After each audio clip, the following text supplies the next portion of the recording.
क्या दुनिया का सबसे शक्तिशाली राजा सचमुच एक जानवर जैसा जीवन जीने लगा था? यह कहानी है बाबुल के महान राजा नबूकदनेस्सर की, जिसके सामने राष्ट्र कांपते थे। एक रात राजा ने ऐसा सपना देखा जिसने उसकी नींद उड़ा दी।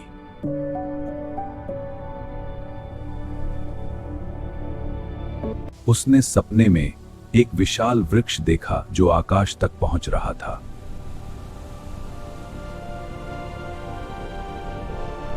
उस वृक्ष से पशुओं को आश्रय और पक्षियों को घर मिलता था।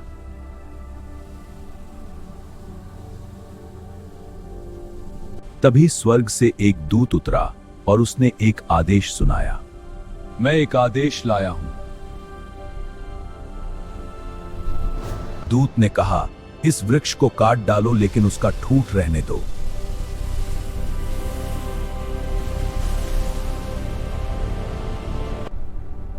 राजा घबरा कर जाग उठा, लेकिन उसे इस सपने का अर्थ समझ नहीं आया।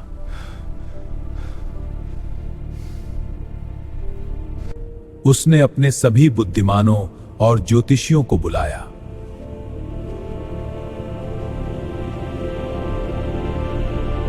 लेकिन कोई भी उस सपने का सही अर्थ नहीं बता सका।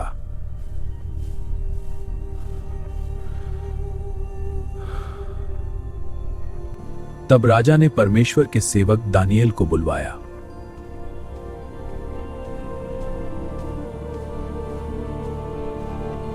दानिएल, मैंने एक भयानक सपना देखा है जिसे कोई नहीं समझा सका।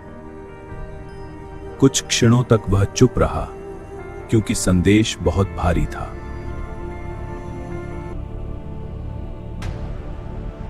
फिर उसने कहा, हे राजा, वह विशाल वृक्ष आप ही हैं। दानिएल ने बताया कि राजा की शक्ति और महिमा पूरे संसार में फैल चुकी है।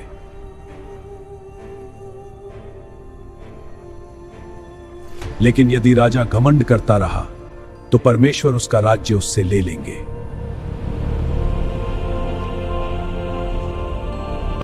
दानिएल ने विनती की, अपने पाप छोड़ दीजिए और नम्र बन जाइए।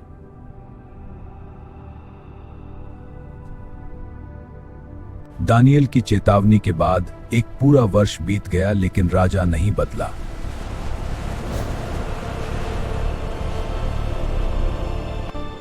नबूकदनेस्सर पहले की तरह अपनी शक्ति और वैभव में मग्न रहा।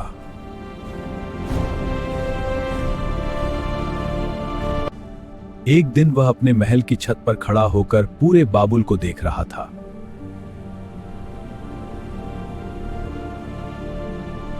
उसके सामने दुनिया के सबसे शानदार नगरों में से एक फैला हुआ था।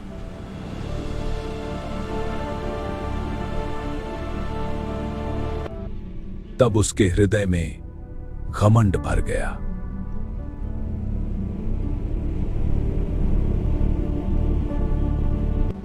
उसने कहा, क्या यह महान बाबुल मैंने अपनी शक्ति से नहीं बनाया? क्या यह महान बाबुल मैंने अपनी शक्ति से नहीं बनाया? राजा के शब्द अभी पूरे भी नहीं हुए थे कि कुछ भयावह घटित हुआ।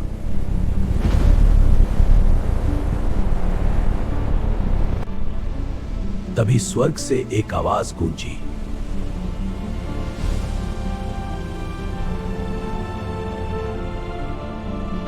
हे नबूकदनेस्सर, तेरा राज्य तुझसे ले लिया गया है। उसी क्षण राजा का मानसिक संतुलन उससे छिन गया। महल का महान राजा अब जंगलों और मैदानों में भटकने लगा।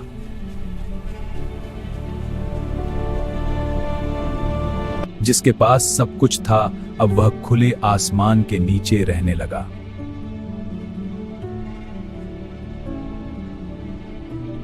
बाइबल बताती है कि वह बैलों की तरह घास खाने लगा।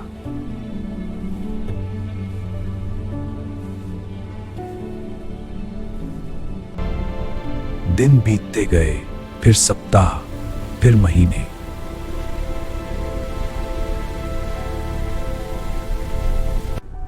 उसके बाल पक्षियों के पंखों जैसे लंबे हो गए।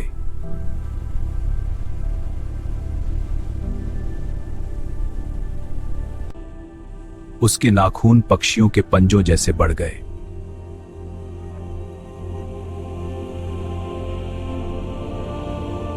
उधर बाबुल का सिंहासन खाली पड़ा था।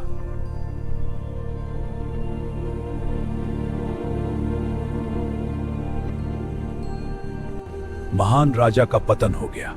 हाँ, सुना है वो अब नहीं रहे। यह समाचार कितना भयावह है। राजा का अंत क्या होगा अब? 7 वर्षों तक वह इसी दशा में रहा, जब तक उसका हृदय बदल नहीं गया। फिर एक दिन उसने अपनी आंखें स्वर्ग की ओर उठाईं और सब कुछ बदल गया।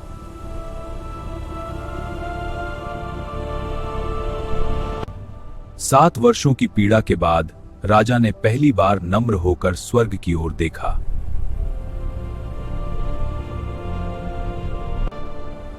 उसी क्षण उसके जीवन में एक अद्भुत परिवर्तन शुरू हुआ।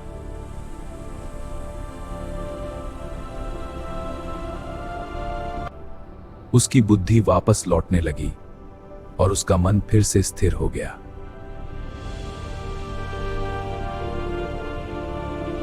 अब उसने अपनी नहीं बल्कि परमेश्वर की महिमा करना शुरू किया।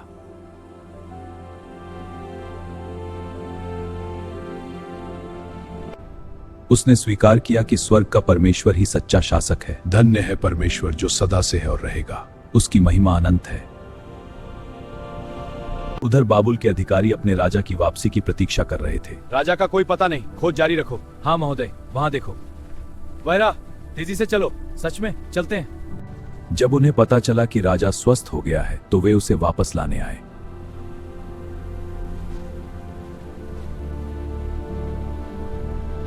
वह उसी बाबुल की ओर लौट चला जिसे छोड़कर वह वर्षों पहले गया था।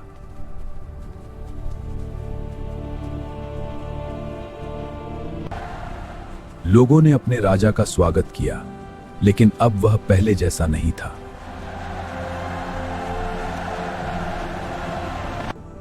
पहले उसके हृदय में घमंड था, अब उसके हृदय में नम्रता थी।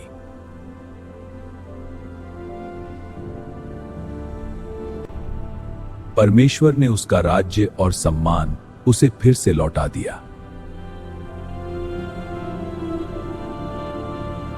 लेकिन इस बार वह अपनी शक्ति पर नहीं, परमेश्वर पर भरोसा करता था। मेरे लोगों, परमेश्वर की आज्ञा मानो।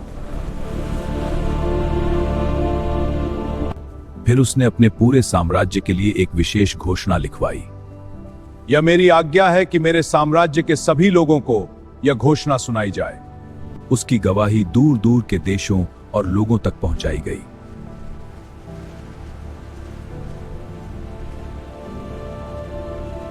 लोग हैरान थे कि वही घमंडी राजा अब परमेश्वर की महिमा कर रहा था। ये सुनकर मैं दंग रह गई। हाँ, यह एक चमत्कार है। मैंने कभी नहीं सोचा था कि ऐसा होगा। उसने कहा, परमेश्वर के सभी कार्य सत्य हैं और उसके मार्ग न्यायपूर्ण हैं।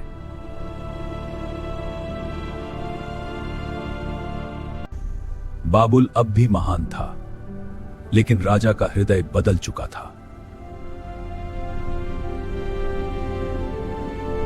घमंड से पतन तक और पतन से पुनर्स्थापना तक की यह यात्रा अविश्वसनीय थी।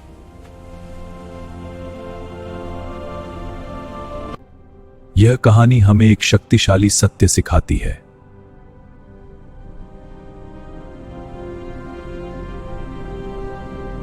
परमेश्वर घमंडियों का सामना करते हैं, लेकिन नम्र लोगों पर अनुग्रह करते हैं।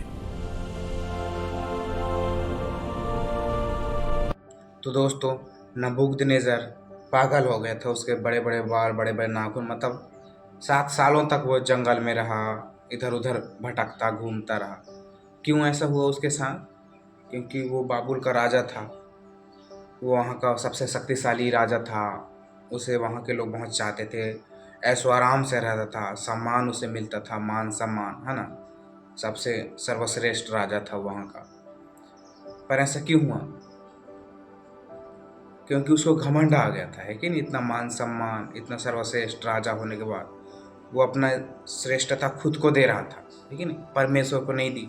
जबकि ये सब परमेश्वर की वजह से हुआ है ना। परमेश्वर ने उसको सर्वश्रेष्ठ राजा बनाया, पर वो खुद को उसका श्रेय दिया। बल्कि परमेश्वर ने उसको चेतावनी भी दिलवाया है कि नहीं, चेतावनी भी दिया कि तू परमेश्वर के तरफ फिर, ऐसे करके, है कि नहीं। पर वो नहीं फिरा, अपने को ही श्रेष्ठ समझा वो, है कि नहीं। तो उसके साथ क्या हुआ, पागल जैसा हो गया, है कि नहीं। 7 वर्षों तक इधर उधर भटकता घूमता रहा, पर अंत में क्या हुआ, वो नम्रता से, है ना, प्रभु को पुकारा, प्रभु से प्रार्थना की, है कि नहीं, नम्रता से, सच्चे मन से, और वो क्या हुआ, फिर से ठीक हो गया। तो दोस्तों इस कहानी से हम यही सीखते हैं, है कि नहीं। जो आज हम जो भी हैं, जीवित हैं, या जो हमें गाड़ी बंगला घर द्वार आशीष मिला है, हम खुद के मेहनत से हमें नहीं मिला है। हाँ, मेहनत करेंगे, पर उस मेहनत को सफलता प्रभु ने ही, परमेश्वर ने ही दिया है कि नहीं। तो हम सारा श्रेष्ठ खुद को नहीं देना है, सुख हो या दुख हमको प्रभु को धन्यवाद देते रहना है कि नहीं, कि प्रभु ने हमें जीवित जिंदा रखा, जो हम कार्य किए सफल हो गए। कितने लोग हैं जो कई सारे कार्य करते हैं कमाने के लिए, पर कमा नहीं पाते, घर उनका चल नहीं पाता, अपने कामों में सक्सेस नहीं हो पाते, है कि नहीं। काम तो कर रहे हैं, पर कई दुख बीमारी उन्हें हो गई, पर हम स्वस्थ हैं और घर चला रहे हैं, है कि नहीं। और हमारे पास घर है, गाड़ी है, बंगला है, तो हम इन सब बातों के लिए परमेश्वर को धन्यवाद दें। नहीं है भी तो परमेश्वर को धन्यवाद दें, हमको आशीष देगा, है कि नहीं। विश्वास बनाए रखें। तो दोस्तों आपको नबूकदनेस्सर राजा की कहानी कैसी लगी? अगर थोड़ा सा भी अच्छा लगा होगा तो वीडियो को लाइक कीजिए, चैनल को सब्सक्राइब भी कीजिए और शेयर भी कीजिए, ताकि हम और भी लोग जानें और हम भी मेरे साथ बने रहिए, ताकि हम ऐसी कई कहानियों के द्वारा परमेश्वर की सच्ची घटना, सच्ची बातों को जानें, है कि नहीं। कितनी अच्छी कहानी है।